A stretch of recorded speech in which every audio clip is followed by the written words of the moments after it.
हवाले से रिपोर्टिंग ना करें। यही हिदायत 26 अप्रैल को सूचना मंत्रालय जारी कर चुका है। लेकिन जिस तरह से 8 मई की शाम गोदी मीडिया ने अनाप शनाप कवरेज किया, 8 मई की रात जिस तरह से गोदी मीडिया ने झूठी खबरों का प्रसारण किया है, जनता के बीच अफरा तफरी मचाने वाली खबरों का प्रसारण किया है, उससे लेकर हर जगह बात हो रही है कि क्या यही हमारा मीडिया है। जिस तरह से जम्मू पर हमले और कराची पर कब्जा हो गया की खबरों को पेश किया गया, उससे हर तरफ भ्रम फैल गया। क्या आपको इस बात का अंदाजा है कि गोदी मीडिया न्यूज चैनल्स पाकिस्तान से युद्ध के मामले में भारत को कितना नुकसान पहुंचा रहे हैं? रोज जिस तरह से फेक न्यूज चलाई जा रही है, उससे देश को कितना नुकसान पहुंच रहा है? सबसे बड़ी बात, क्या न्यूज चैनल्स को अंदाजा है कि जो झूठी खबरें आप चला रहे हैं, उसका असर बच्चों पर मानसिक तौर पर क्या पड़ रहा है? क्या आपको अंदाजा है कि इस डर से स्कूल्स बंद हो रहे हैं? क्या आपको अंदाजा है कि आपकी फेक और फर्जी न्यूज की वजह से सीमा पर जो लोग बसे हुए हैं, उन पर कितना बुरा असर पड़ रहा है? सबसे बड़ी बात, इन तमाम न्यूज चैनल्स में जो अक्सर आप सायरन की आवाजें सुनते हैं, आपको अंदाजा है कि इसका कितना बुरा असर अंदाजा है कि इस डर से स्कूल्स बंद हो रहे हैं? क्या आपको अंदाजा है कि आपकी फेक और फर्जी न्यूज की वजह से सीमा पर जो लोग बसे हुए हैं, उन पर कितना बुरा असर पड़ रहा है?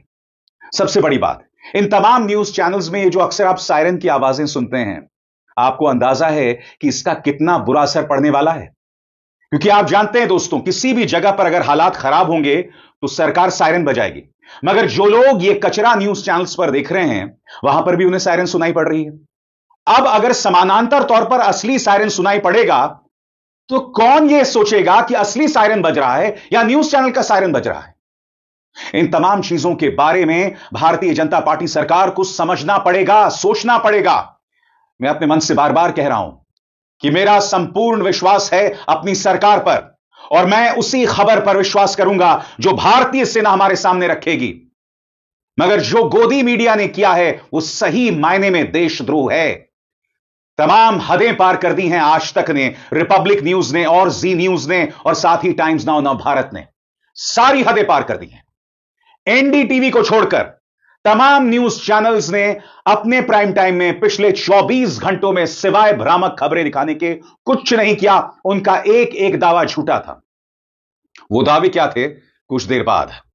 मगर अगर आप जानते हैं ना कि भारत को अपना पक्ष कैसा रखना चाहिए, तो आपको एम्बेसडर विक्रम दोरईस्वामी और एम्बेसडर विनय क्वात्रा से सीखना चाहिए।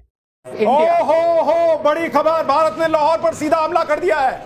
बहुत बड़ी खबर। और आप देखिए, दिन में ही अमेरिका ने कहा था कि लाहौर से हमारे नागरिक निकल जाएं, वही हुआ है। लाहौर पे भारत ने सीधा हमला कर दिया है। हमने आपको कहा था कि अभी तो भारत जवाब दे रहा है, लेकिन जवाब देते देते ठोकना शुरू कर दिया तो कांड होगा। और भारत ने पाकिस्तान को जवाब देना शुरू कर दिया है। यहां पाकिस्तान का JF-17 ढेर हो रहा है, F-16 ढेर हो रहा है, और यहां भारत ने लाहौर पर अटैक कर दिया है। हमारे साथ मेजर गौरव आर्या जुड़ गए। मेजर गौरव आर्या, लाहौर पर भारत का हमला, ये क्या मतलब है? बहुत बड़ी बात है। दिल है पाकिस्तान का लाहौर, जिनने लाहौर नहीं देखा वो जमया नहीं। अब देखो, अब ये जमेंगे, ये सबके सब। बहुत बढ़िया, आई एम सो हैप्पी। जब अभी खबर आई नाविका की शोबे में था, तो बोला था कि पाकिस्तानी टैंक बढ़ रहे हैं लोंगेवाला की तरफ। 1971 में वहीं पे उनकी बेइज्जती हुई थी। लोंगेवाला में बेइज्जती हुई थी। अब ये लाहौर गिरेगा, लाहौर गिरेगा। Very good, I am very happy. नमस्कार, मैं रवीश कुमार। 8 मई की रात भारत के गोदी मीडिया ने ऐसा क्या कर दिया कि 9 मई की सुबह भारत के रक्षा मंत्रालय को हिदायत जारी करनी पड़ती है कि सूत्रों के हवाले से रिपोर्टिंग ना करें। यही हिदायत 26 अप्रैल को सूचना मंत्रालय जारी कर चुका है। लेकिन जिस तरह से 8 मई की शाम गोदी मीडिया ने अनाप शनाप कवरेज किया, 14 दिनों के भीतर अब रक्षा मंत्रालय को वही हिदायत जारी करनी पड़ रही है कि सेना की ब्रीफिंग में जो बताया जा रहा है उसी का इंतजार कीजिए और सूत्रों के आधार पर जानकारी साझा न करें। रक्षा मंत्रालय ने अपने ट्वीट में लिखा है कि सारे मीडिया चैनल और डिजिटल प्लेटफॉर्म या कोई भी व्यक्ति रक्षा मामलों से जुड़े ऑपरेशन का लाइव कवरेज ना करें, सेना की गतिविधियों को ना दिखाएं, इससे सेना को नुकसान हो सकता है। आतंक विरोधी कार्रवाई के मामले में कवरेज करते हुए जिम्मेदारी निभाने की उम्मीद की जाती है। 8 मई की रात जिस तरह से गोदी मीडिया ने झूठी खबरों का प्रसारण किया है, जनता के बीच अफरा तफरी मचाने वाली खबरों का प्रसारण किया है, उसे लेकर हर जगह बात हो रही है कि क्या यही हमारा मीडिया है। जिस तरह से जम्मू पर हमले और कराची पर कब्जा हो गया कि खबरों को पेश किया गया, उससे हर तरफ भ्रम फैल गया। एक तरफ भारत पाकिस्तान के प्रोपेगेंडा का जवाब देने में लगा है, लेकिन दूसरी तरफ गोदी मीडिया की झूठी खबरों ने उसकी परेशानी बढ़ा दी है। तभी रक्षा मंत्रालय को याद दिलाना पड़ा कि सूत्रों के हवाले से रिपोर्ट ना करें, जो प्रेस कॉन्फ्रेंस में बताया जा रहा है उसका इंतजार करें।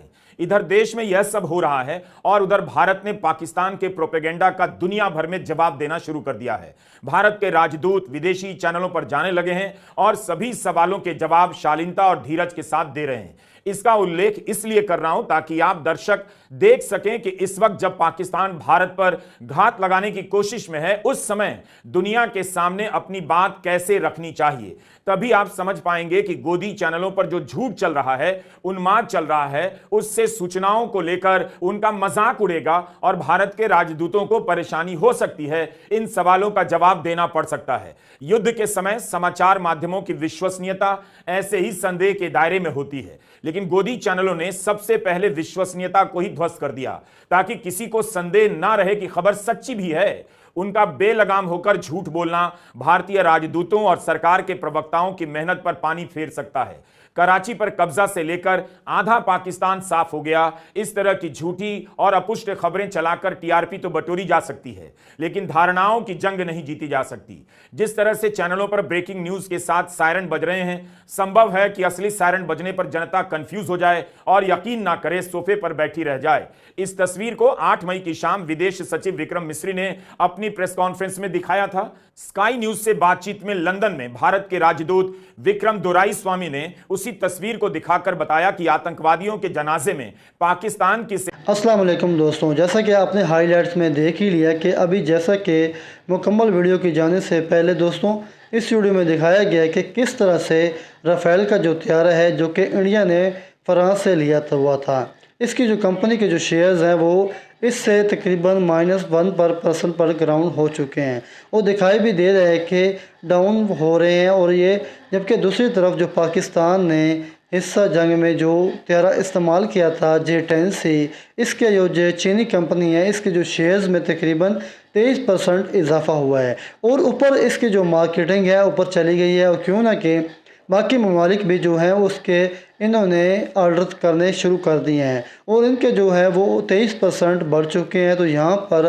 पता चलता है कि जो चीनी तैयारा है वो काफ़ी ज़्यादा इस वक्त अपने पहुँच में है और मशहूर हुआ है। और इसी वजह से जो मशहूर हुआ है वो किसने इस्तेमाल किया, क्योंकि पाकिस्तान के J-10C ने इस्तेमाल किया और पाकिस्तान के बैट्स ने जो इसका जो तैयारा मशहूर किया हुआ है। तो इस वीडियो में आप देख सकते हैं, लोगों ने देखा कि 12 दिन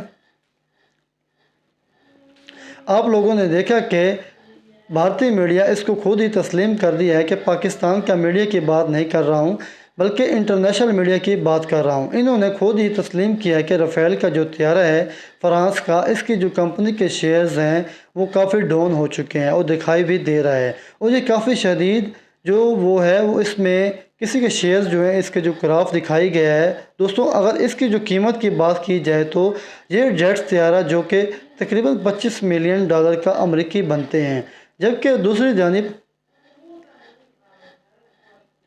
दूसरी तरफ अगर राफेल की बात की जाए तो इसकी जो कीमत है तकरीबन $93 मिलियन अमेरिकी है। इसकी कीमत इस तैयारे की तो तकरीबन 4 से 4 गुना भी ज़्यादा है। इसकी कीमत ज़्यादा है J-10C और J-10C का जो तैयारा है इसके बहुत मुनासिब कीमत है। तो इसी वजह से अब दुनिया जो है इसकी तरफ मुतवज्जो हो रही है, J-10C की तारीफ भी हो रही है और जो इसे ख़रीदेगा इसी वजह से इसके शेयर्स जो है वो इजाफा दिखाई दिया गया है। पाकिस्तान की इस फतेह पर पाकिस्तान ने खुशी है, दूसरी तरफ चाइनीज़ भी बहुत खुश हैं, क्यों ना कि सारे मामलात में चाइनीज़ हथियार इस्तेमाल हुए और पाकिस्तानी ने इस्तेमाल किए। इन्होंने इसके जिस बात पर पता चल गया कि हमारे जो हथियार हैं मगरबी के हथियार से ज़्यादा ताकतवर हैं और ज़्यादा अच्छे काम करते हैं, तो इसी वजह से चाइना ने काफ़ी ज़्यादा इस पाकिस्तान की फतह पर खुशी का इजहार किया और काफ़ी ज़्यादा सपोर्ट दिखाई दी पाकिस्तान के साथ। और इस पर इंडिया में जो चाइना जो चल रहा था, इस तुर्की के बाइकआउट चल रहा है और अज़रबैजान का बाइकआउट चल रहा है, क्यों ना कि इन मुल्कों ने पाकिस्तान की काफ़ी सपोर्ट की है और पाकिस्तान की हर तरफ से मदद की। दोस्तों वीडियो की जानिब चलते हैं, वीडियो को देखते हैं कि भारतीय मीडिया क्या दिखा रहा है और क्या बवेला मचा रहा है।